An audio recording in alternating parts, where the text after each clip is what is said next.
Ma'am, confirm it is visible. My skin is visible. Yes. Okay. A very good afternoon, everyone. My name is Md.Shakin Mulla. I am from Political Science Department, and I would like to thanks the chair, co-chair, and fellow participant. Now going to present my paper, which title is Decolonizing Environmental Knowledge, Folk Tradition, Climate Ethics, and Sustainability. At present time, the climate change has become one of the most urgent global challenge, but most of the current government framework is dominated by the Western scientific and technical approach, and most of the time the local and indigenous knowledge system has been ignored, or it not be count as a tool to deal the uh, climate crisis at present times. So in many parts of South Asia, community has historically developed folk environmental tradition that regulate the use of natural resources and promote ecological balance. Those are mainly deeply connected to the religions, cultural values, and social institutions. So in this research, basically I argue that system represent the alternative environmental knowledge framework that can be contribute to climate resilience and system sustainability using the insight from of decolonization theory and political ecology methodology. In my paper, I have take the qualitative method, and I have take the most of the data which is a secondary academic literature, and which are most of the peer review journals and historical accounts of environmental movements, government documents, and others community based environmental practice. And theoretical framework, I have taken the two theoretical framework, which is one is political ecology, another one is decolonization theory. In political ecology, which is mainly analyzing the relationship between the power and environmental governance, and another one is theoretical decolonization theory, which critiques the dominance of Western-centric knowledge systems. And in this decolonization theory, we are trying to promote the indigenous knowledge systems, basically in the global south, or in my paper, I have given more focus in India, in North portion. I mean the North Indian. And case studies, I have taken the 5 case studies, and here I am also explain the case studies and findings in together way. So in case studies, I'm going to present explain the first case, which is uh, Vishnu ecological ethics and community-based conservations. One of the most significant example of environmental governments is the ecological tradition of Vishnu communities, Rajasthan, which is based in Rajasthan. And here the Vishnu communities follows 29 religious principles established by the Guru Jamshedwar in 15th centuries.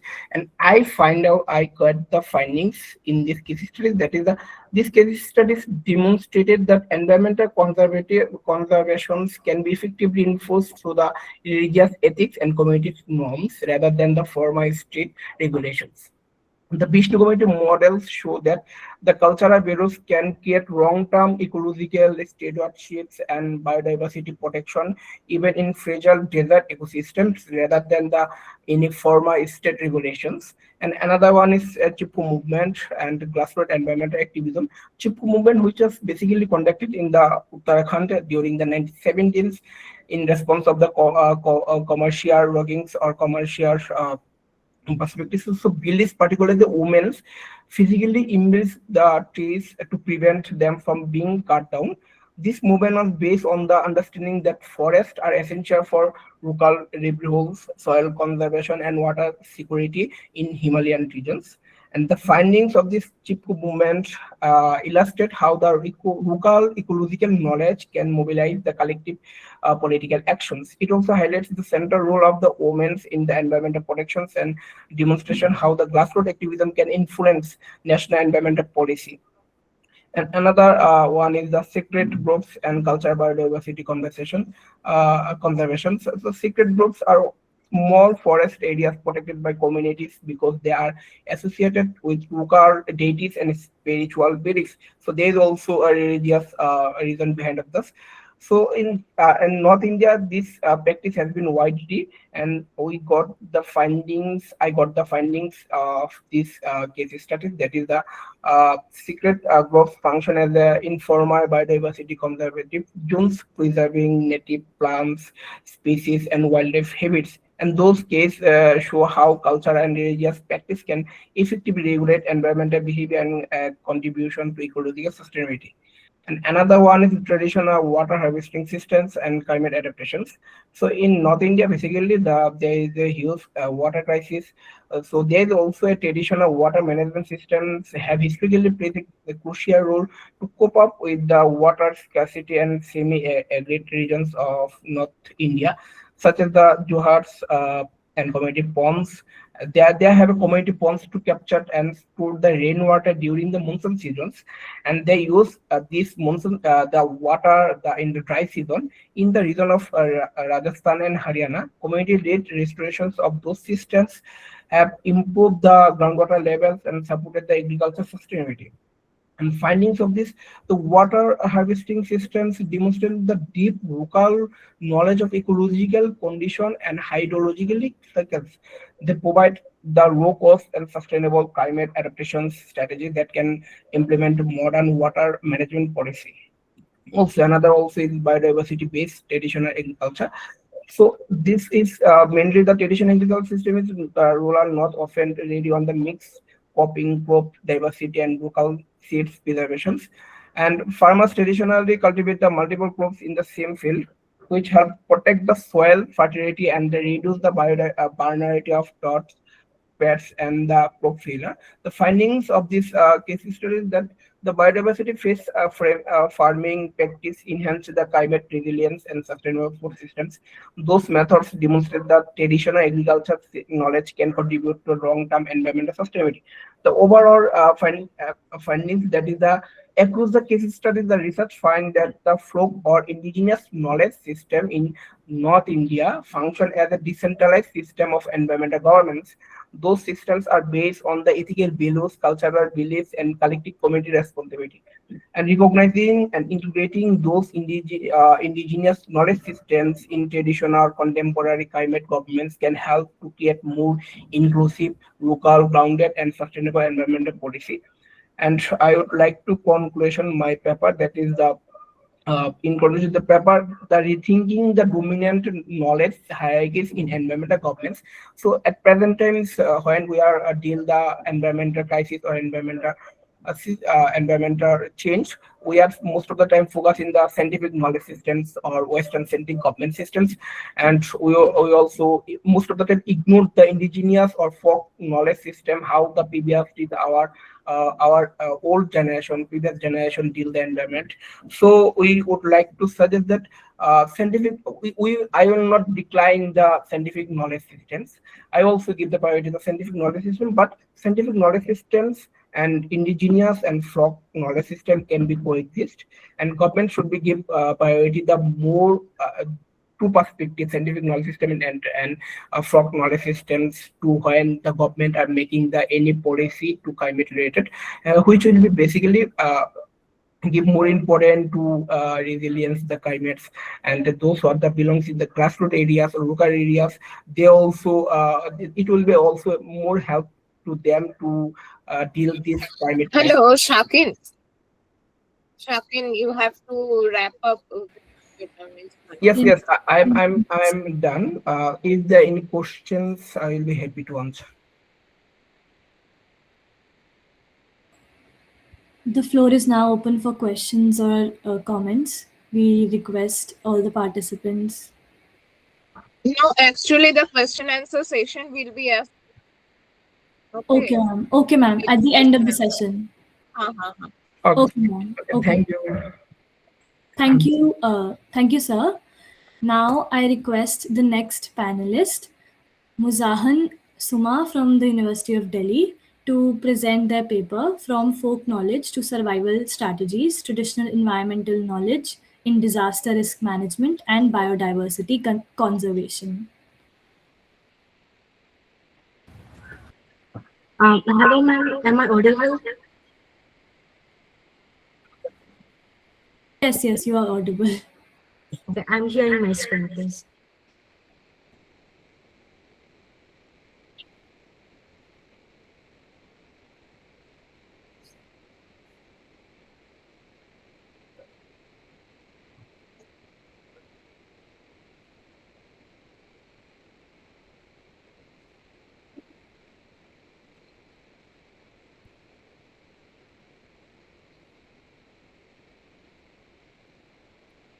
Okay, good afternoon, everyone. My research paper titled as From Folk Knowledge to Survival Strategies. Traditional environmental knowledge in disaster risk management and biodiversity conservation. The topic sits at the intersection of folklore, environmental science, and disaster management. Communities around the world have been accumulating ecological wisdom for centuries and coded not in textbook but in songs, proverbs, and rituals and oral stories. This is what we call traditional environmental knowledge or TEK. Climate change is intensifying disasters, biodiversity is collapsing, and yet one of our most cost effective culturally embedded knowledge systems is being systematically ignored.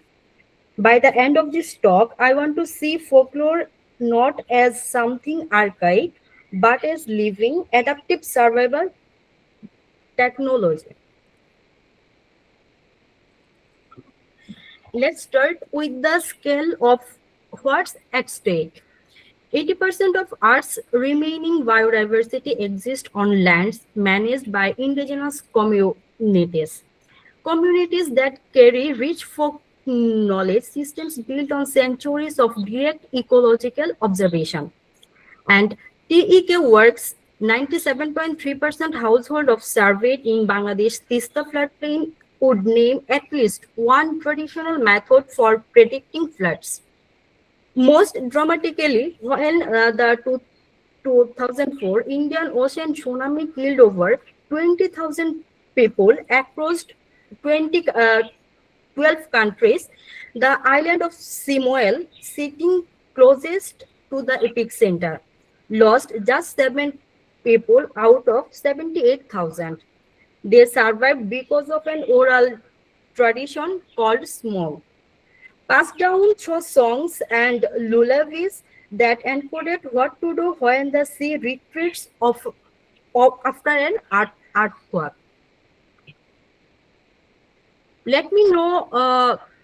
Let me walk you through the evidence on disaster risk management, starting in Bangladesh. Researchers surveyed 377 households in the Tista River floodplain and identified 5 categories of TEK-based flood forecasting: weather patterns, cloud formation, rainfall signs, river behavior, and plant and animal cues.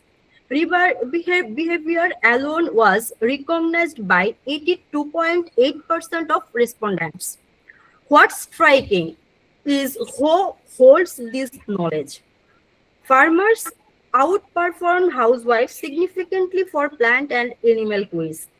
People with no formal education actually score higher on overall TEK awareness. This tells us TEK is transmitted through agricultural practice and oral tradition. Now the small case. When a 9.1 magnitude earthquake struck off Samoa Island in 2004, residents immediately evacuated inland. Why?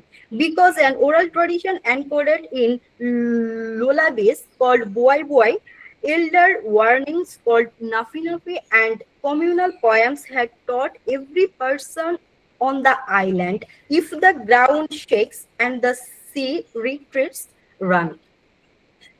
This is folklore as distributed, democratic, and life-saving technology.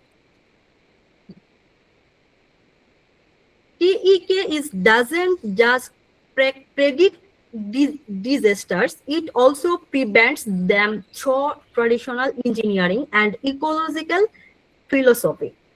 In Rajasthan, communities revived an ancient system of water harvesting structures called johats. The result raised water tables, revived rivers, increased crop yields in one of India's most water-stressed regions. This wasn't important. This wasn't imported technology. It was community knowledge re-engaged and adapted to a modern water crisis.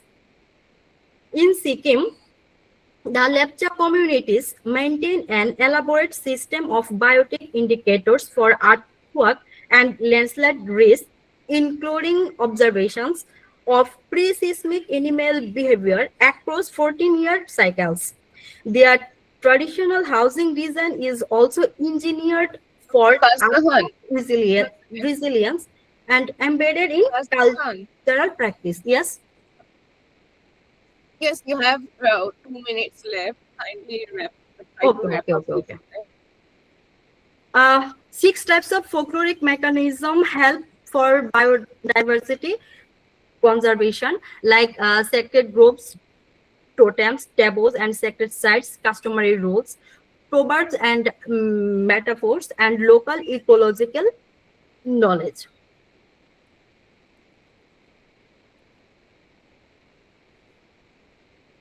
So why isn't TEK integrated into formal systems?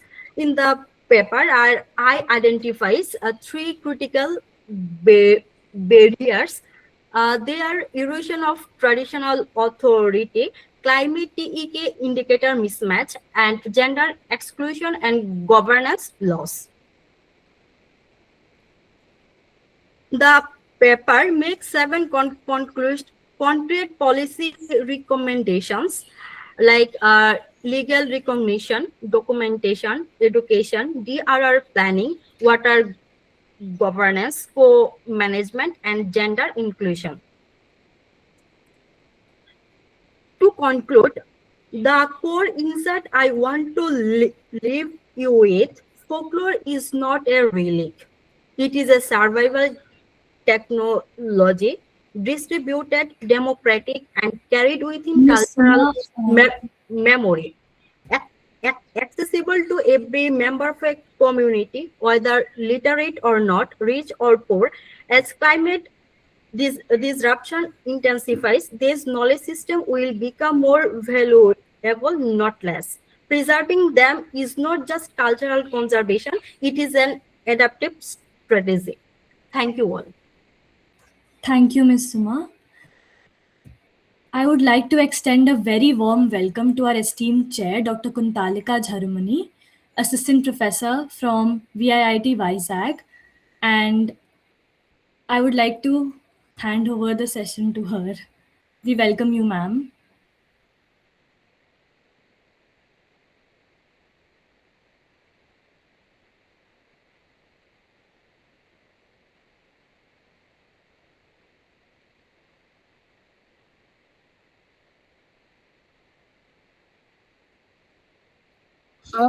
Kuntalika di, I would like to tell you one thing. There are 10 minutes maximum is provided per presenter. As a chair, you may listen.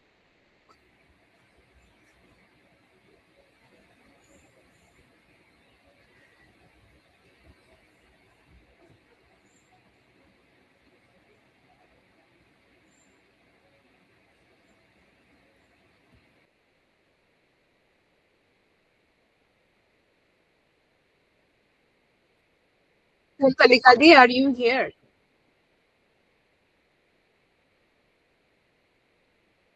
Kuntalika di? I think there may be some technical problem. We may proceed to our next presentation. Sanskriti, please. Sure, ma'am.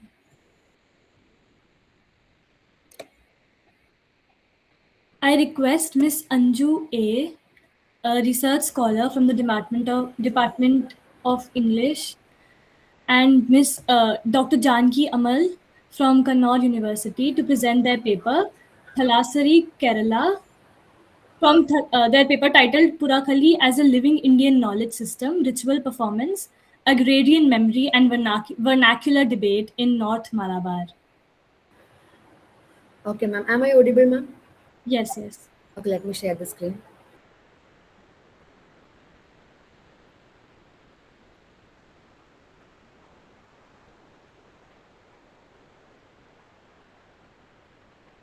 Is the screen visible? Ma'am, is the Yes, screen? yes, the screen is visible. Okay, okay. Good evening, everyone. I am Anju, research scholar from Department of Studies in English, Kannur University. Today, I'll be presenting my paper titled Poorakkali as a Living Indian Knowledge System, Ritual Performance, Agrarian Memory, and Vernacular Debate in North Malabar.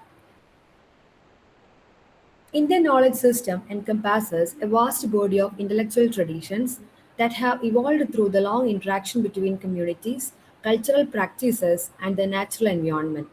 Unlike the modern institutional knowledge, which is primarily preserved in written text and formal educational systems, many indigenous knowledge traditions survive through oral transmission, ritual practice, and performative culture. These traditions function as a living repositories of ecological wisdom, ethical values, social memory, and philosophical reflection, transmitted across generations through collective participation. Within this framework, ritual performances often function as important sites of knowledge production and transmission. Rather than merely serving aesthetic or devotional purposes, ritual performances encode complex forms of cultural knowledge, including agricultural practices, cosmological beliefs, ethical norms, and historical memory. Such performances operate as what scholars increasingly describe as embodied knowledge systems, where knowledge is transmitted through broadly practice, oral narrative, and communal participation. Poorakkali, a performance tradition practiced in northern districts of Kannur and Kasaragod in Kerala, offers a compelling example of such a living knowledge system. The performance forms an integral part of the Puram festival, celebrated in sacred cows called kavus, dedicated to Bhagavati. Puram is closely associated with fertility rituals and agricultural cycles and is celebrated in the Malayalam month of Meenam, that is English March April, marking seasonal transition into spring and the renewal of agrarian life. While Poorakkali is commonly described as a ritual dance performed around a ceremonial lamp, its cultural significance extends far beyond aesthetic performance. The tradition integrates song, dance, storytelling, intellectual debate, functioning as a dynamic cultural medium through which agrarian knowledge, mythological narratives, and philosophical ideas are transmitted within the community. So, this paper examines Poorakkali as a living in the knowledge system by focusing on three interconnected domains: the agrarian knowledge embedded in ritual songs, the vernacular transmission of classical epics such as Ramayana and Mahabharata, and the ritualized debate tradition known as Marthukali. By analyzing these elements, the paper argues that Poorakkali function as a dynamic epistemic system in which knowledge is produced, circulated, and preserved through embodied and oral practices. Ritual performance and knowledge transmission. Scholars of performance studies have long emphasized that ritual performances function as important sites for the transmission and negotiation of cultural knowledge. Richard Bowman conceptualizes performance as a communicative event in which cultural meanings are actively produced and interpreted within a specific social context. Performance, in this sense, is not merely a presentation of tradition, but a mode of cultural communication through which communities reproduce and reinterpret and share knowledge. Similarly, Victor Turner's theory of ritual highlights the role of performance in shaping social experience. Turner describes ritual as a form of social drama in which communities symbolically enact their values, tensions, and collective identities. Ritual performances therefore function as spaces where cultural meanings are negotiated and reaffirmed. Unlike textual knowledge systems that rely on literacy, written documentation, Poorakkali operates through oral transmission and embodied memory. Songs, movements, and narratives are learned through repeated performance and apprenticeship within the community. Knowledge is therefore preserved not through text but through collective cultural practice. Such modes of knowledge transmission can be understood through the concept of folk epistemology, in which knowledge emerges from lived experience, community memory, and performative tradition rather than formal institutions. And coming to the agrarian knowledge in the songs of Poorakkali, one of the most significant knowledge bearing elements of Poorakkali lies in its ritual songs. which encode detailed information about traditional agricultural practices, social organization, and ecological management. A notable example appears in the Pallu Pata, which describes the beginning of agricultural labor. In translation, we can see that do not wander aimlessly in confusion. Let us begin agricultural labor without delay. It goes like that. So the imagery of Shiva taking the form of Paramapallan can be seen here, the leader of the agriculture labors, symbolically elevates farming to the sacred activity. And agriculture labor is presented not merely as an economic task, but as socially, spiritually meaningful practice guided by divine wisdom. And in other song, we can see that they are emphasizing the collective labor and reflect the cooperative agricultural system historically practiced in North Malabar region of Kerala. And in the Andu Pallum songs of Poorakkali, we can see that they are describing many varieties of rice seeds like Manivithu Vari Nelvithu, Punjaga Vithalagan Vithu, Kiripalaganum Ponnarianum, Panja Murkan, Munda Murukan, Nalla, Jeerashala Vithu, Pallagan Suri Vithu. So a lot of seed and rice varieties are mentioned like Jirakashala, Kripalagan, Ponnarian, Pallagan, Surya, etc. So detailed naming of these varieties demonstrate the sophisticated agriculture knowledge possessed by the traditional farmers. And so many such songs are there. So these lines all suggest that existence of a structured agricultural economy in which the seed selection, measurement, and distribution were carefully organized, and farmers traditionally selected crop varieties based on soil condition, rainfall patterns, and seasonal variation, ensuring agricultural resilience and biodiversity. From the perspective of contemporary environmental studies, such practices represent forms of indigenous ecological knowledge that contributed to sustainable agricultural systems long before the emergence of modern scientific agriculture. And while moving on to the vernacular pedagogy and the transmission of epics, in many of the Poorakkali songs, we can see that they are functioning as a medium of transmitting narratives of Ramayana and Mahabharata. These epics contain complex reflections related to morality, governance, justice, and human responsibility. So, however, these texts were originally composed in Sanskrit. Access to them were historically limited to only a literate elite class. So Poorakkali bridges this gap by transforming epic narratives into vernacular oral traditions accessible to wider audience. An example appears in Vankali Ramayana. It is like this. മെല്ലെ ഒരു കഥ നല്ല രാമായണം ചൊല്ലുവാൻ എന്നിൽ നല്ല ഗത്യണം. I have throat issues. I'm not reading the entire song. So through like these songs, the entire story of Ramayana is narrated through the Poorakkali performances. And so through simplified voices, dramatic narration, Poorakkali performers transform complex epic narratives into accessible stories that can be understood by audience regardless of literacy. And Marthikali is another aspect of Poorakkali. Anju, Yes, ma'am. please wrap up in 2 minutes. You have only 2 Okay. minutes left. In the case of Marthikali, where we can see that it is an intellectual debate conducted between two opposing panikars between the two sthanas. Here, what happened is that unlike the purely scholastic debates conducted in Brahmin institutions, here the Sanskrit verses are translated and explained in Malayalam for the mass audience. And this practice allows the non-Sanskrit speaking audiences to engage with the philosophical and literary ideas were historically confined to their elite scholarly circles. So Antonio Gramsci's concept of cultural hegemony provides a useful theoretical framework here. Because unlike the elite Sanskrit debates such as Kadavallur Anyonyam, which remain restricted to Brahmin scholars, Marthikali here opens a philosophical discourse to a broader community. In conclusion, what I want to argue is that Poorakkali represents a dynamic and living knowledge system rooted in a ritual performance, agrarian practice, and oral tradition.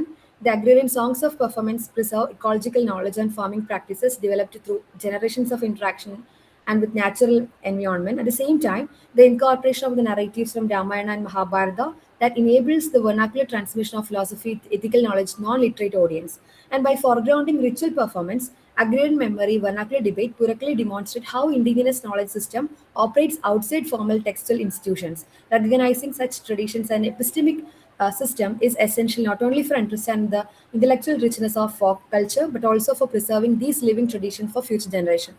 Thank you, ma'am. Thank you so much. Ma'am, has the chair joined? Yes, Kuntalika di is here, but Kuntalika di, are you here? Hello. Hi. Yes, ma'am. Please take the session. Yeah, Hello, yeah. Actually, it we was extend a very warm welcome to smoothly, you. so I didn't interrupt. It's okay. We'll have the paper presentations at first. After that, we can go All on right. with the questioning. That is better, I guess. Okay. So we should continue with the paper presentations, and then you shall take over. Yes. At the end, I'll conclude, and we can have the question answer session. All right. Uh, After that, right? All That right. that works. Yeah, we just wanted to give you a warm welcome and introduce you, Dr. Kuntalika Jharimune, as an assistant professor from VIIT Vizag, and we extend you a very warm welcome again. And now Thank we you so shall much, continue. and I'm extremely sorry for being late. No problem, Uh, ma'am. Yeah, but it is good that you people started. And I could hear from the very first, that's just that I was 10 minutes late. But okay, I heard all the papers and the session is really good. So please continue. Okay, ma'am. Thank you so much. I now request Miss Richa Kumari, research scholar from Mahatma Gandhi Central University, to present her paper From Oral Transmission to Digital Space, Revisiting Folk Aesthetics in Contemporary Time.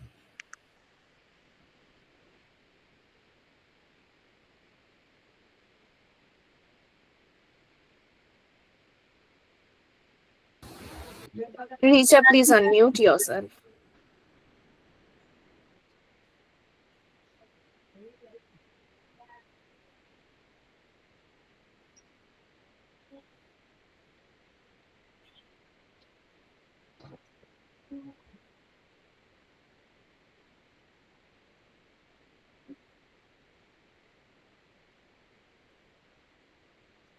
I'm audible, ma'am? Yes, you are. Yes. Okay, ma'am. Thank you. So, good afternoon, everyone. My topic for presentation is from oral transmission to digital screens, revisiting folk aesthetics in contemporary time. So, this paper basically studies the digital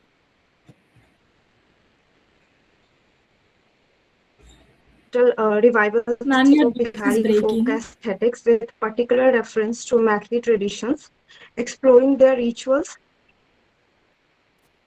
Am I audible now? Your voice is breaking a little. Yeah, Oh, you are audible. Much better. okay, ma'am. Thank you. So this paper studies the digital revivals of Bihari folk Ma'am, aesthetics with ma'am, particular sorry to interrupt reference you to again. Mathli traditions, exploring their rituals, traditions, and performative.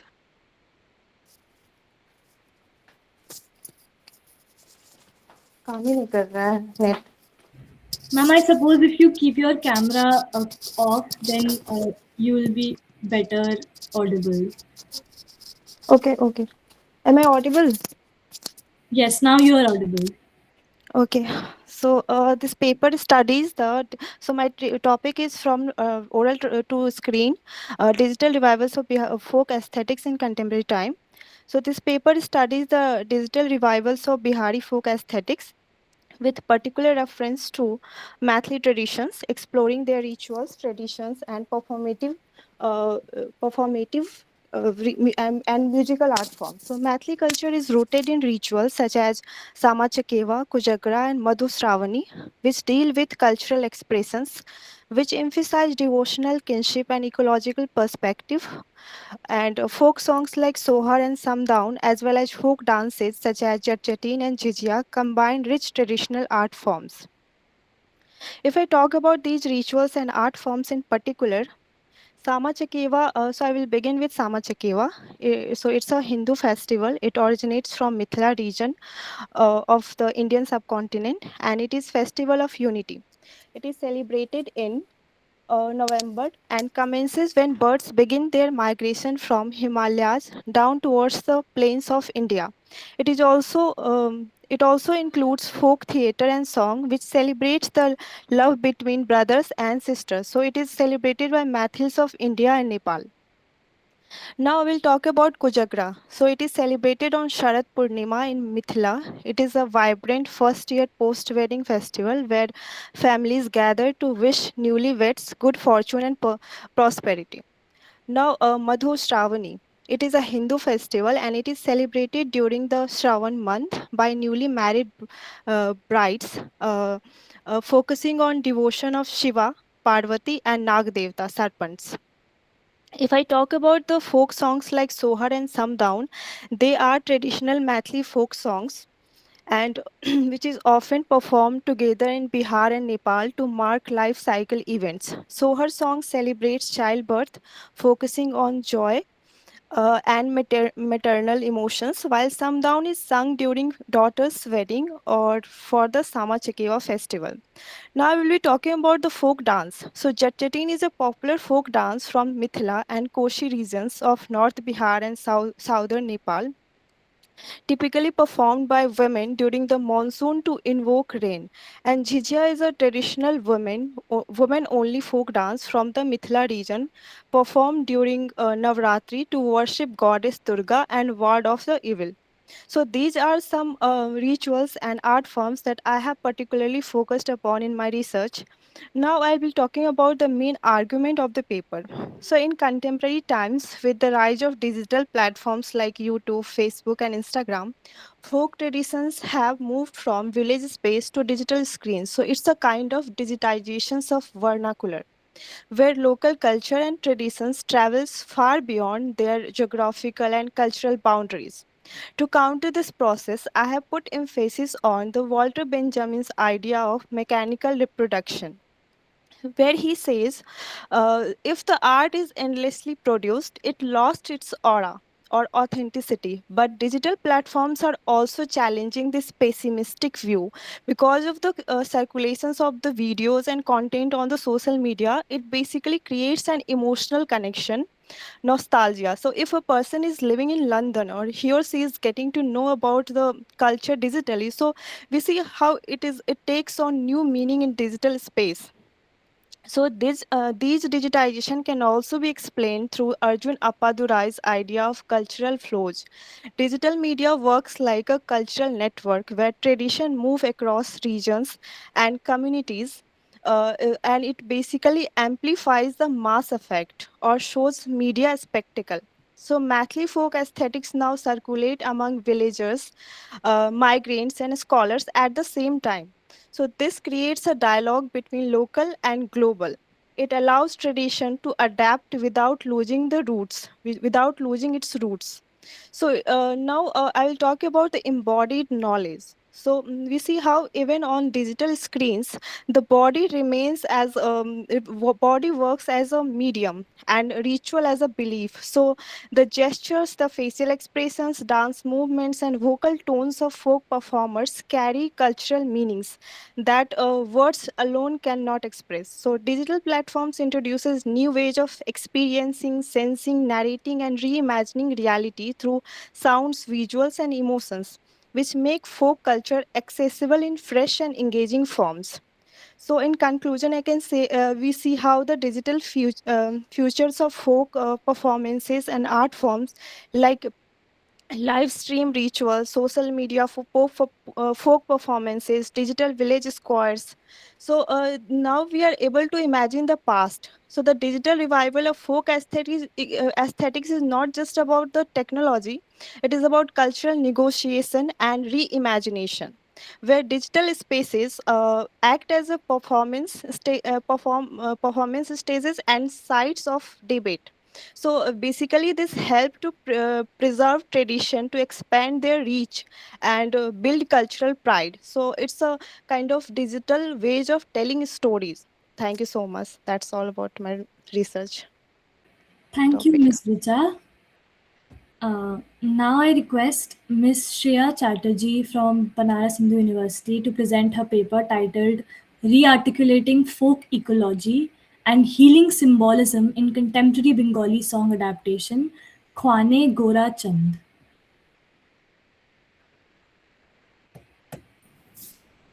Good evening. Am I audible? Yes, you are audible. So, I'm Shreya Chatterjee, MA final year from Banaras Hindu University. Today, I'll be presenting my paper on this topic, re-examining Vaishnava devotional folk epistemologies through contemporary song adaptation, ecological imaginaries, and healing symbolism in Khwane Gora Chand.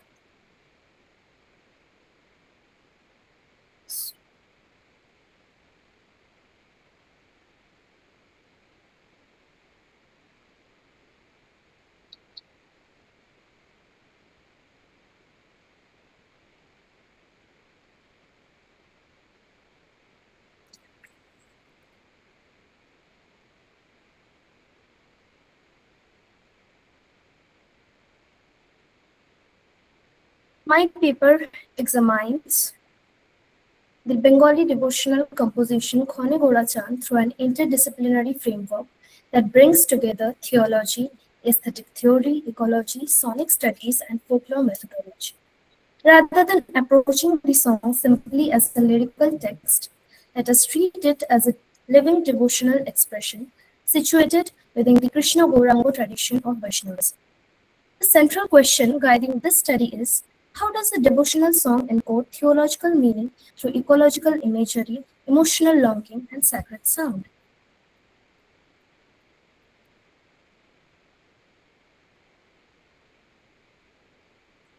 Mhm.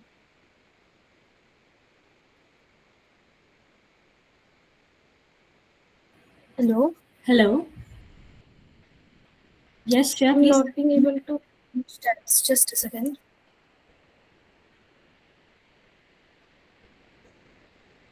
Just give me a second. I'm not being able to change my tabs. All right.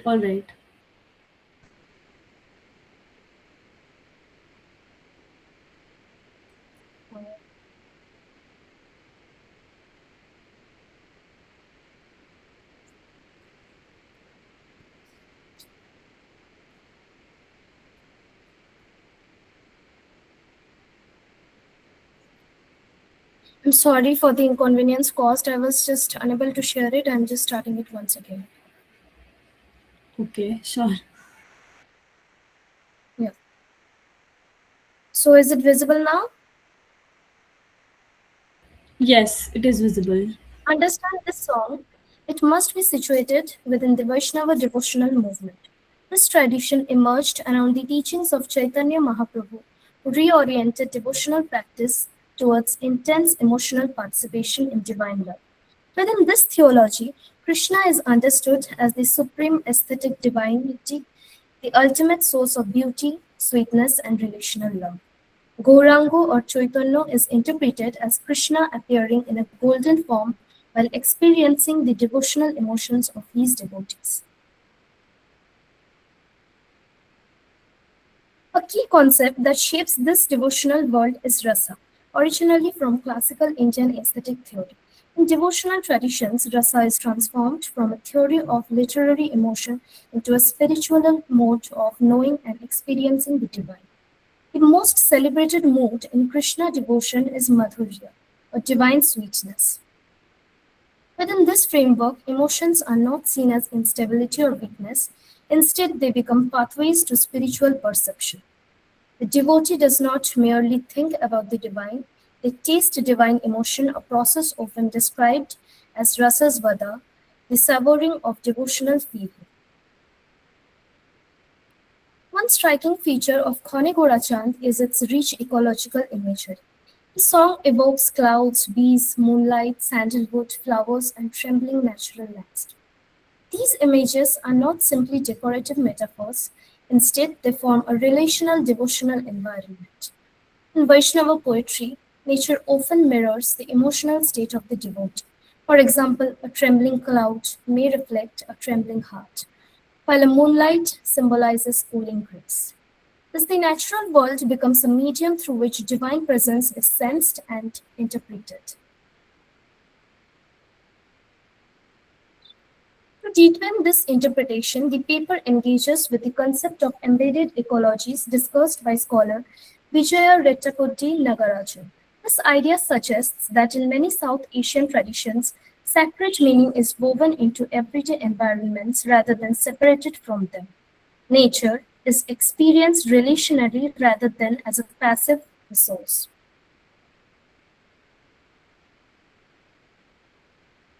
Close reading of the song reveals several striking poetic structures. The line describing a trembling body and murmuring clouds suggests vibration and movement, hinting at the emotional intensity of devotion. Images of bees and honey evoke attraction and sweetness, metaphors frequently associated with Krishna's beauty. The face, Chandiru Mukur, or the mirror of the moon, suggests reflected luminosity, implying that divine presence appears indirectly through perception and experience. Perhaps the most important line is the refrain, Khone Gorachand, Khone Kala. Here the song moves between Gorachand, the golden form of Chaitanya, and Kala, the dark form of Krishna, suggesting a theological continuity between the two.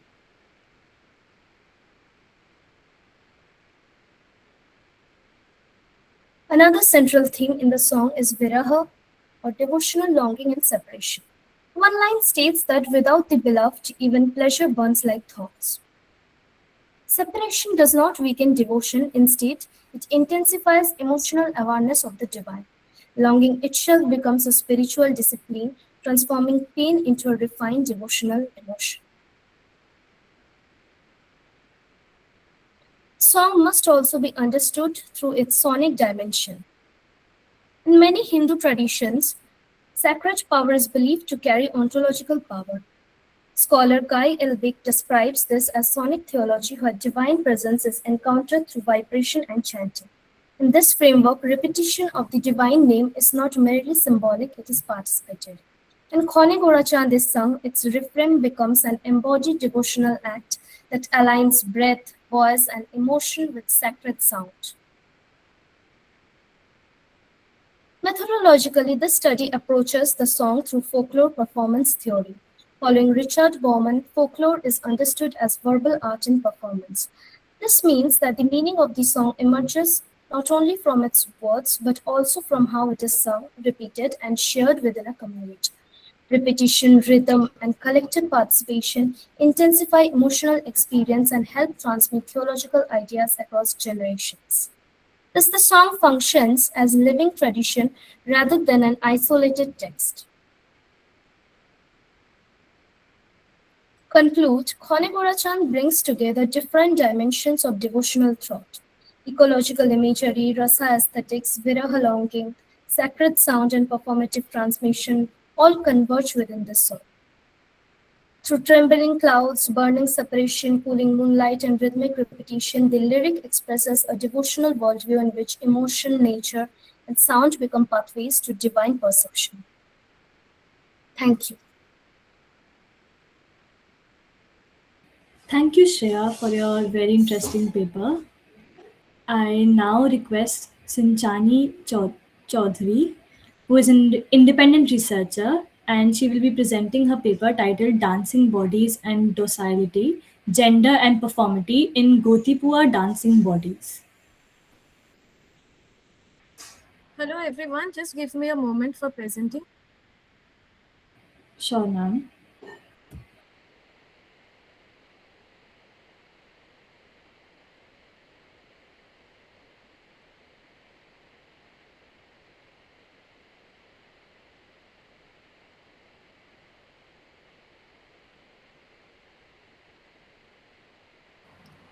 Is it visible? Yes, ma'am. Yes. Hello? Oh. So, hello everyone, good evening. I am Shinjoni, and today I will be presenting on dancing bodies and docility, gender and performativity in Gotipua dancing bodies. This presentation is an outcome of my MA dissertation, where I studied childhood, nostalgia, and gender, and how they dictate the lives of Gotipua. Before starting my presentation, I would like to show you this picture. I think just like me, all of you are in a state of shock.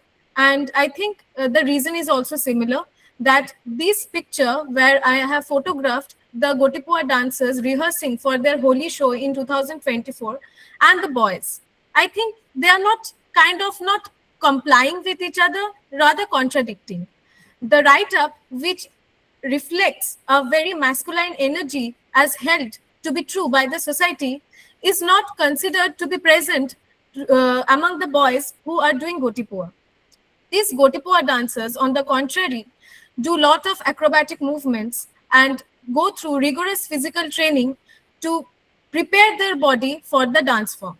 To understand Gotipua, now let's go to a brief overview of what Gotipua dance is. Gotipua is a traditional dance that is prevalent in Raghurajpur village of Odisha. Etymologically, Goti means one and Pua means boy. That means a one boy. This dance form, when it was traditionally was practiced in the temple precincts, where the dancer used to dance, where a single boy used to dance, and the boy was surrounded by numerous people who were the devotees of Lord Jagannath or were closely associated with the temple. Here we can consider the people who are closely associated with the temple of Puri, Jagannath temple of Puri, as devotees, because these people used to request songs, and the boy used to perform to the songs that depicts the Sakhi Bhava emotion. And Sakhi Bhava emotion is an emotion that celebrates the friendship between the devotee and the devoted. We often consider the devoted as the almighty, powerful protector. But when in Sakhi Bhava, we consider the devoted as a companion and a friend, thereby removing any sort of hierarchy present between the devotee, that is the worshipper, and the devoted, the Lord who is being worshipped. Gotipua dancers are donated by their parents to the akharas. It is a sign of gratitude to Lord Jagannath, because they believe that being blessed by a male progeny, now the obligation lies on the family members to donate that male progeny to the akharas in service of Jagannath. But now in contemporary times, these Gotipua dancers are also donated because mainly they come from not so well-to-do families. And these families, in order to save their children from hunger and starvation, often donate them to the akharas, because at least going to the akharas and staying there will ensure their meals. And furthermore, the popularity of Gotipua now strictly and is very much impacted by the popularity of Odissi. After Odissi gained the Sangeet Natak acclamation of being a classical dance, now Gotipua has been overshadowed by the practice of Odissi, as very less number of boys come to the try to come to Gotipua, rather they prefer Odissi.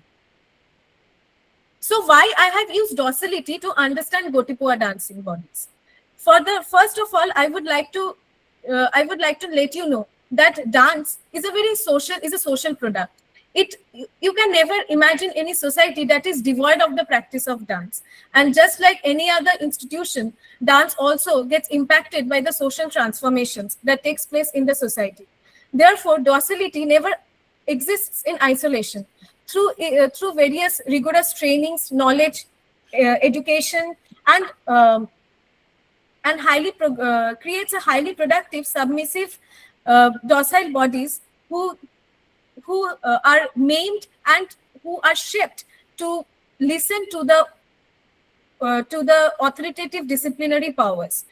So the docility acts in three facets, that is the livelihood, the nostalgia, and the bodies. So to understand how the docility is operating among the Gotipua dancers, let's go through the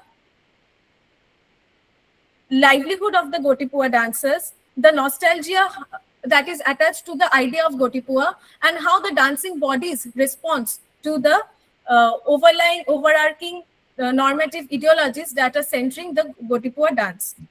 The Gotipua dance, there are mainly two forms of livelihood of the Gotipua dance. One is more being traditional, where they perform in the temple precincts, and other is the commercial show. Now to Sinchani, your slides are not moving. Ma'am, your Are you slides. moving the presentation? Okay, so We are not able to see You all are, the slides. if you are moving your presentation, your slides are not moving. Okay, I was moving my presentation. Just give me a moment. Can you just say which slide you are seeing now? We Yes, were at the now school fine. side, Now now fine. we are at the Gotipur. Actually, now I think you have to click on the enable editing part. Then you will be able to. Is it showing now? The screenshot stopped sharing. Just give me a moment. It's I already. think there may be some problem on your end. Start a slideshow in Google. Is it visible now? Yes, it is visible. Yes, now fine. I think you may turn the slides with your mouse. It will Yeah. be better for you.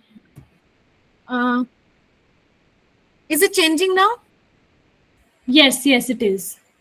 Okay, so I left in the portion where I was talking about how docility is acting through the livelihood of Gotipua. So there are mainly two kinds of ways they have their livelihood. One is where they perform in the temple precincts, which is much more traditional. And now in the contemporary times, they go for the commercial shows. In the temple precinct, only one Gotipua dance performs at a time, and they perform for almost 2 hours. And there are requests of songs. They have to dance one song after another, and only when the audiences approve, they can sit, and then another Gotipua dancer takes the stage. And that means at a time only one dancer is performing. However, in the commercial shows, the Gotipua dancers perform in a collective. They perform in a group, and they demonstrate acrobatic movements by forming tableaus and representing mythological episodes from Ramayana and Mahabharata. And this is how they earn their livelihood from the sponsorship from the various audiences. They collect their money. Even in the temple precincts, they collect their money, but which is very a lesser amount compared to the commercial shows. So to understand the livelihood, we need to understand dance as a profession. So to understand dance as a profession, again, the training situations or the training days becomes important. Perhaps the dance is considered ephemeral. Where dance is considered ephemeral, Gotipua dance, if I consider dance as a livelihood, it is not so from the perspective of the dancer. It probably starts when the dancer perhaps decides to join a dance class, and the rigorous training and body techniques they have to go through prepares them to be efficient and effortless. When they go for shows and they have to earn money, they cannot show their tiredness, they cannot show that they are getting exhausted. Rather, they have to show that how these difficult movements they are doing so effortlessly. So the livelihood of Gotipua dancers are also dependent on the nostalgia the Gotipua dancers faces. So there are two kinds of nostalgia again the Gotipua dancers go through. One, as a child. We all have a nostalgia about our childhood. But if we take a closer look, we will find that childhood is not a part of the child. Rather, it is an imagination of the adult. Whereas child is very much separated from the childhood. When the child is there, when a child perhaps doesn't have a concrete idea about childhood, because the child is the living, breathing entity of being a child, and childhood is a conception which the adult holds about the past life, about the past days or the days that were left behind. So when the Gotipua dances were introduced in the realm of dance, the Maharis have already taken the stage. The colonial period has tried to abolish the Mahari practice, and as they felt that the Mahari was being vulgar and was a kind of way of flesh trading. So Gotipua dancers, when they took the place of Mahari, they they were allowed to do so because they were the epitome of innocence and purity. Since a child's body is the emblem of innocence, therefore it is considered to be sexless, and therefore the body was not desired by the people who were viewing, because the body was only owned by Jagannath. and no one can desire the body in a sexual way, which was happening in case of Maharis. And secondly, the second kind of nostalgia which I will be talking about is the nostalgia about the mythological past. When India gained independence. Jani, Yes. Jani, time is running out. You have to wrap up in 2 minutes. Okay. Just give me I will be wrapping it up. When India was gaining independence, the nation builders wanted to build the country according to the lost glory that it had in the past. So when the Gotipua dancers now in the commercial shows perform in a group, they try to enact those mythological past which actually guided the nation's imagination in fighting with the colonial powers that symbolized the victory of good over evil. Now I will be shifting to Gotipua as a dancing bodies, and I have already told how bodies become an important site of control in the Gotipua dance form.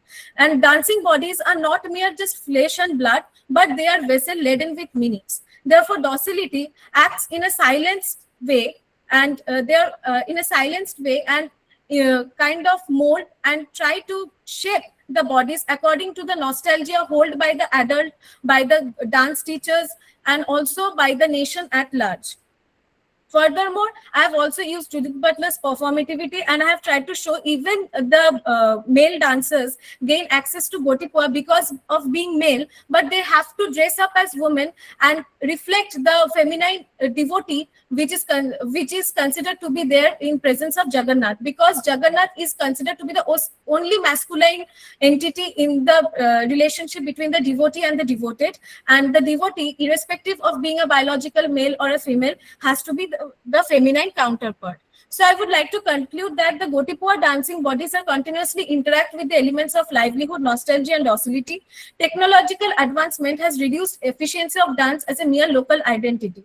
Recognition now depends on the validation of state-sponsored classical dances, and since the society has changed from agricultural-based society to a more scientific-driven, technologically advanced society, the rituals or the dance practices that were associated with the rituals have also changed. Furthermore, dance, which is a labor for the dancing bodies, is actually leisure for the audiences, and the work nature has also changed. Therefore, the viewership has also altered and impacting the leisure of the audiences. Now we are engaged much more in reels, where we get attracted to 2 minutes dance movements, but the Gotipua dancers cannot compete with those fast-tracked at popularity. So finally, I would like to end my discussion with this picture, where I would like to show that the Gotipua dancers are basically competing with these two dance figures rather. One is the female Odissi dancer and another is a male Odissi dancer. And where the male Odissi dancer performs as a male character in their dance shows, and the female Odissi dancer also performs as a female character, but the Gotipua dancer, although being male, has to dress up as women and to make the audience has to convince the audience that they are the feminine devotees or the feminine entities performing on stage. Therefore, I would like to conclude my presentation with this small quote, which was given by Jitendra Nayak, whom I interviewed during my field study. He said that nowadays, if a female Odissi dancer dresses up in the Odissi costume and performs, people will buy tickets, will spend more money to buy tickets, and will watch her dance rather than the Gotipua dancers who are wearing these dilapidated, tattered costumes and performing. Thank you.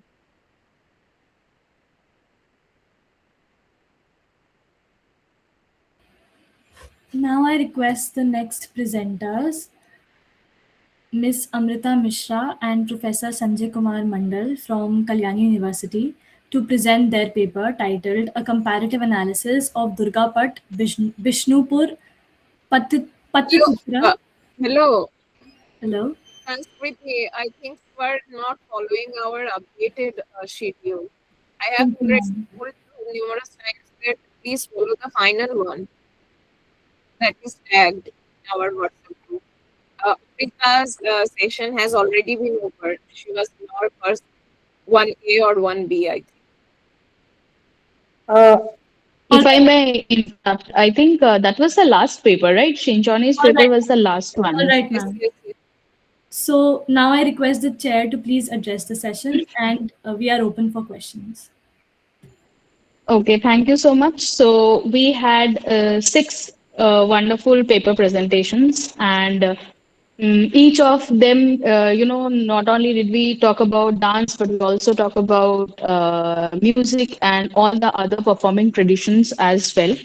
And somehow, many of the papers, they also, they talked about uh, how environmental environmental knowledge and the biodiversity conservation, how these become a very important part of folk traditions. So we cannot really put a line, and these are not different. I really liked the first two papers which had focused on this. I generally am a person who has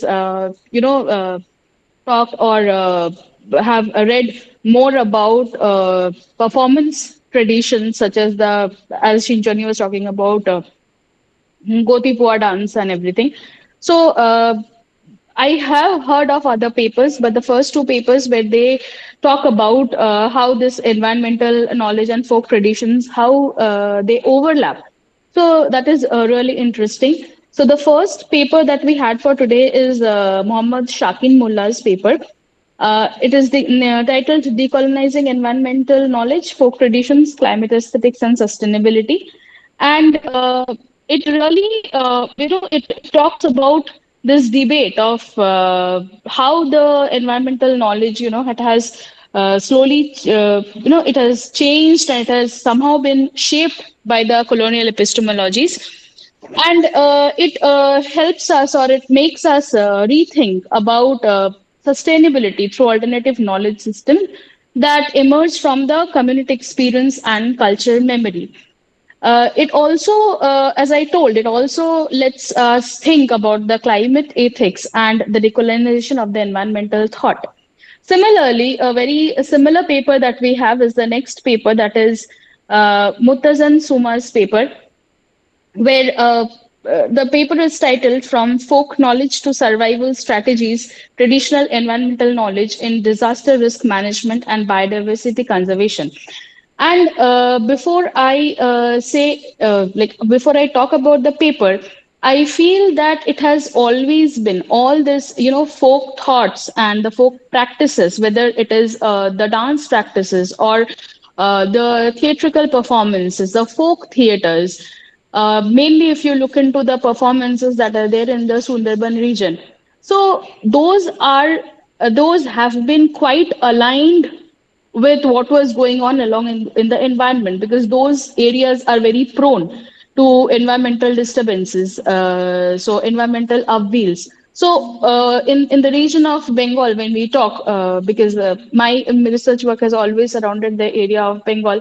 So whenever we talk of that, and not only the natural calamities, but also the medicinal practices, or as we have we have this different traditions, different theatrical traditions, different dance performances, such as you can say the Shitola Pala, or the other practices that are there in the regions of Sundarban and all. They align with the folk traditions, they align with the environmental knowledge over there. Uh, Coming back to Mutazzahan Shuma's paper, it talks about how traditional environmental knowledge, it can function as a practical resource in the times that we are living, and it connects the folk traditions, the folk ecological wisdom that we have, to the disaster management and biodiversity conservation. And it is not something new. It has always been there, just that people need to look and they need to understand it. Next, we have the paper. This is something new that I have heard from Anju. And Anju, I really want to appreciate you, that how you have sung, and you have, even though you are not well, you said, but even then you have sung and you have tried to make us understand. the significance of the song. And it made me remember my supervisor, who also worked in the same field. And, he would always, he won't just, simply talk about it. He would sing the song and make us understand. It is always the emotions that lie underneath. Even though we don't understand the language through the song, sometimes it becomes necessary to sing it to make the people understand, to connect with the folk. So I really appreciate that from you. And I would like to know more about this tradition, because this is something new that I've come across for the first time. I've heard of several other traditions, but this is completely new. And it also talks about agrarian memory and, how agrarian memory and performance, it comes together as a dynamic form of knowledge transmission. It is also a ritual performance. I think in this particular paper, the ritual as performance also clashes. And ritual as performance, there are n number of papers, there has been n number of debates on this. Next, we have Richa's paper, who talks about the Maithili tradition and how, from oral transmission, this Maithili tradition, how the different traditions, they are being digitized. And when this digitization is going on, while there is some challenge, some fear of losing the originality, but also there is a hope of preservation.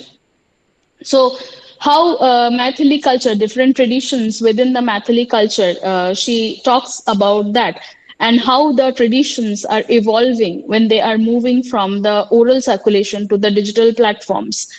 It Next we have this paper by Shreya on. I think Shreya's paper was on this Khone Gorachand. So. When you delve into this whole tradition of Vaishnavism, and it is not just about the religion, there's an intense depth in it. So the more you indulge, you just go more deep into it. And she has talked uh, about rearticulating folk ecology and healing symbols in contemporary Bengali song adaptation of Khone Gorachan. And she talks about how these meanings are getting reinterpreted when the adaptations are taking place. And I remember that when I was doing my research, and my research was on the folk theater of Bengal, and there was one part of it, because whenever we talk about any folk theater or any folk performance, obviously we have to delve into the past. And there was one part that is related to the Vaishnav culture. And I had to go through n number of books just to understand what it is there, because the essence of bhakti, that essence of ras, uh, slowly it just leaves the sphere of being ritualistic or religion, and it is something more, something very different.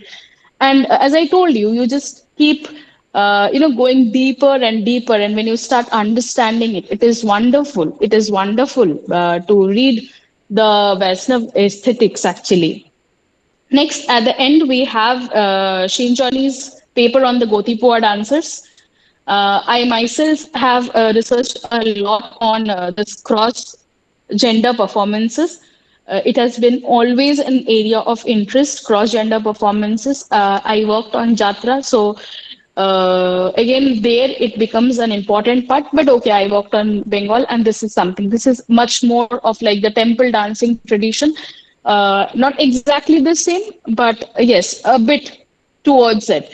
And over here, we talk about the young male Gotipua dancers who are undergoing the training to, behave like a woman, but then they have these acrobatic practices and they are trained for it. So her paper, it raises interesting points about gender performativity and training, bodily training, and cultural representation. Ma'am, your So it voice is studies the. Am I audible? Hello. Yes, now you're clearly audible. Okay, I'm sorry, I didn't follow that. Like, I didn't understand that there was a problem. So she studies how this this clash of being a male and performing a different gender, and how this disciplined bodies of the Goti Poa dancer. She talks on that. So these are all the papers that we had today, and it touches each and every corner of the folk knowledge system that we have. Not only talking about the traditions, but also the songs and the music and the dance and the practices, ritualistic practices that we have. So a wonderful presentation by everyone. Now the floor is open for question. If anyone wants to ask any questions, after that I'll throw in my questions.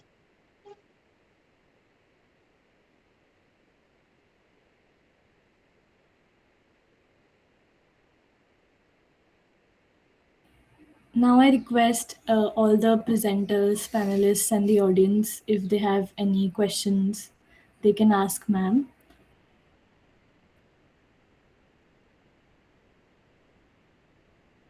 Should I go on with my questions then? Yes, ma'am, sure. Okay. Uh, my first question is to Richa. When we talk about this performances and when they are done in their own space, the performances are a bit different.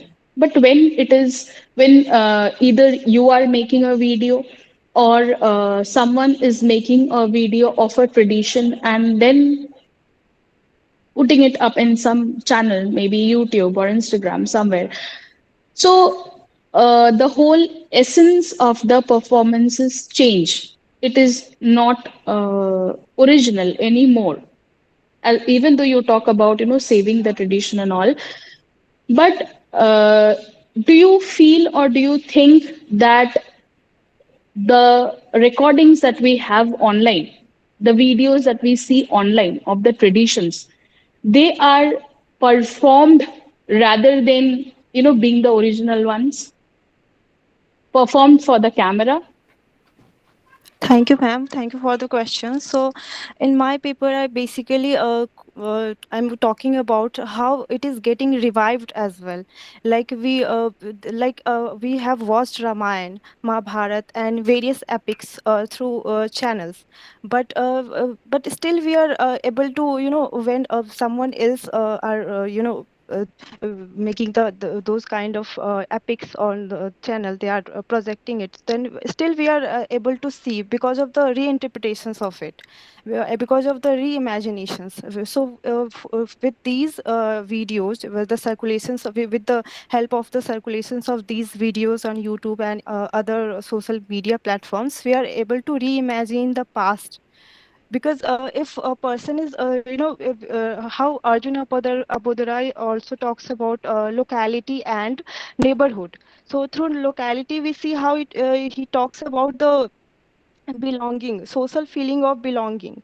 But with neighborhood we actually we basically talk about physical or social space.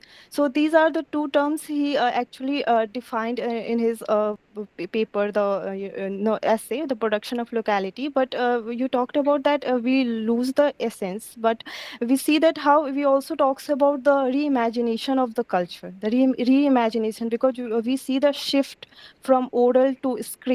So there is a shift of the orality, the culture we have, the culture of storytelling, the culture of the how Dadi Nani ki kahani, we have been hearing such stories. So I mean we have now, we are in the culture of digitalization.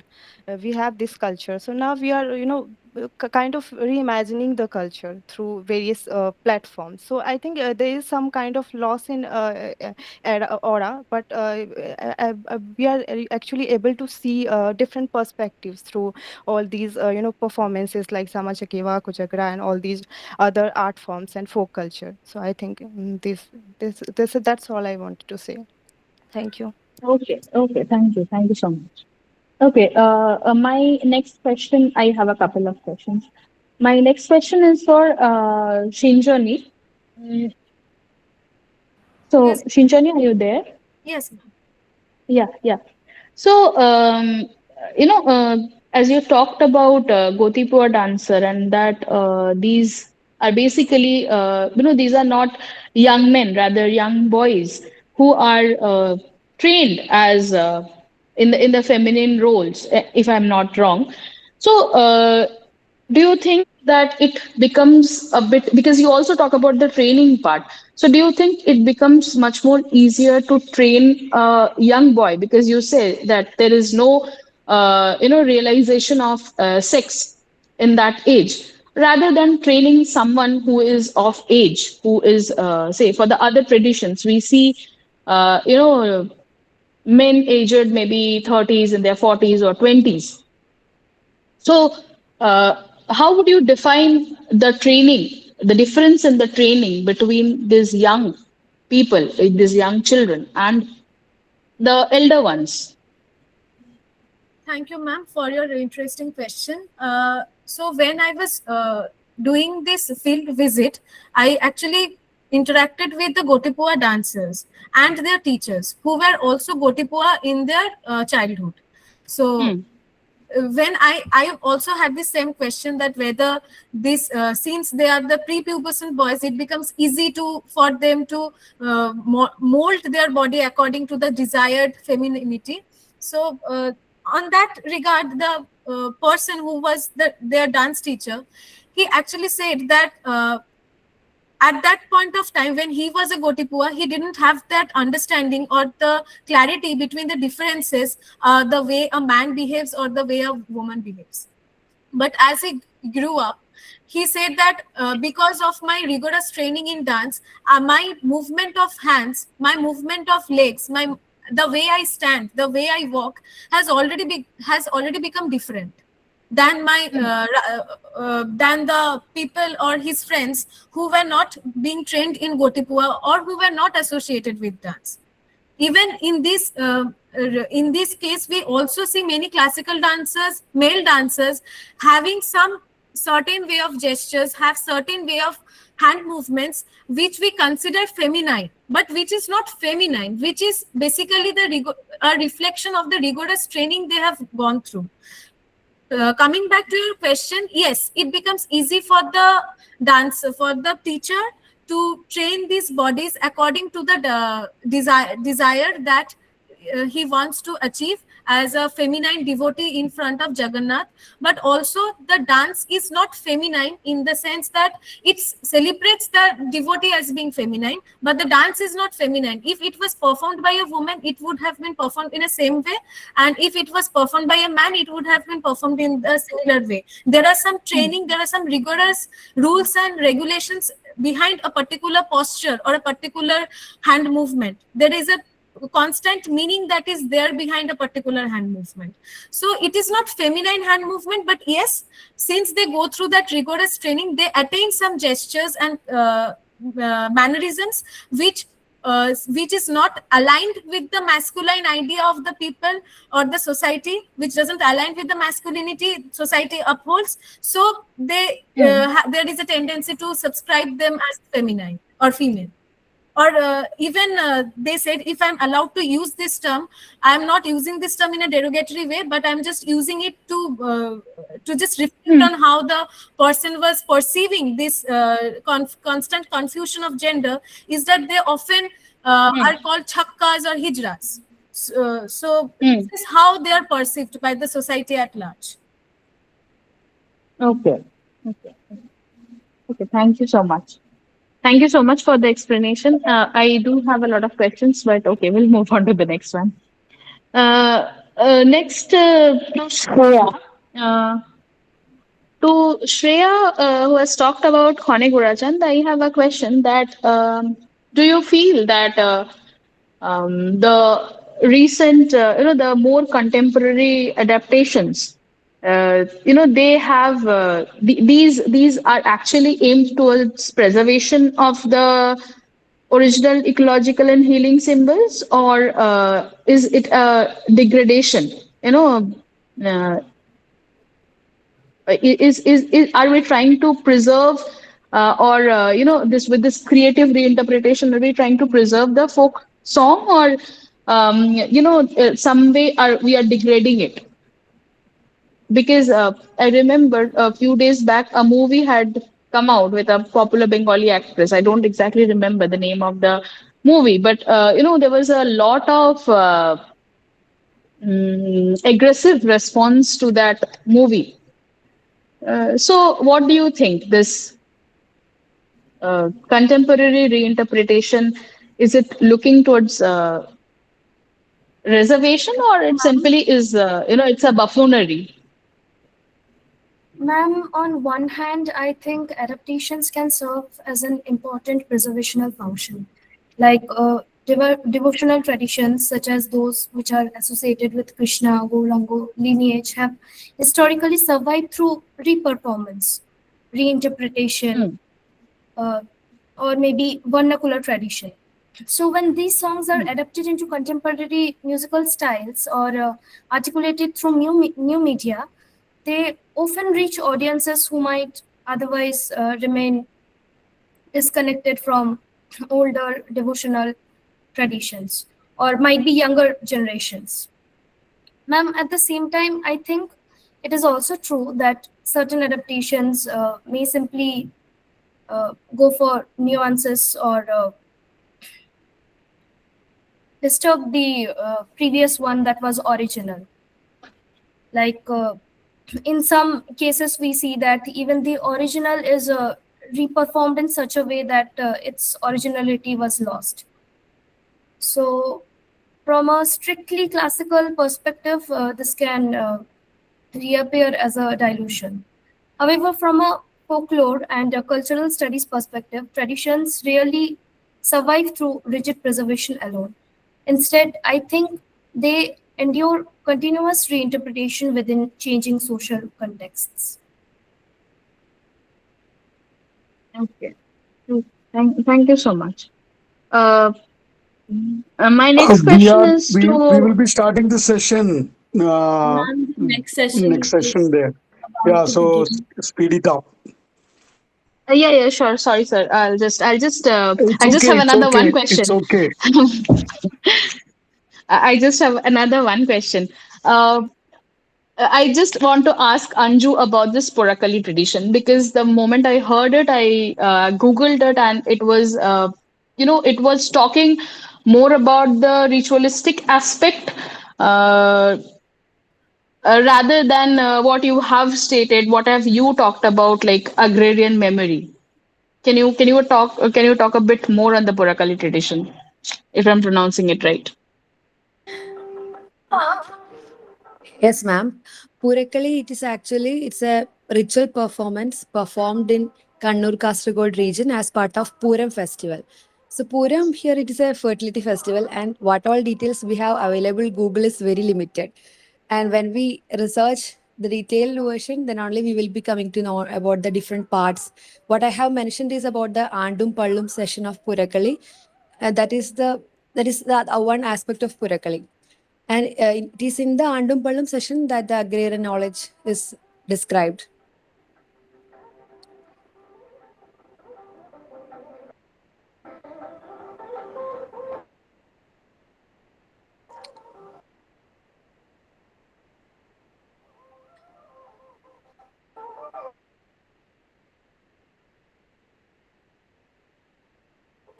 Ma'am, You Yes, can ma'am. start it now. Yeah. All are fine. We have the other session going on. Thank you so much. Thank you, Kuntalika, thank you, ma'am. for efficiently doing it. There are wonderful sessions. Please do join. Okay. Please do Yes, sir. Thank you. join and link. Thank you, Kuntalika. Thank you. So sorry, I am Thank you, just sir. bombarding. Yeah. No, it's okay. It's okay. Thank you, sir. Thank you so much. Thank you, everyone. Thank you so much, ma'am, for this session, and everyone else for joining.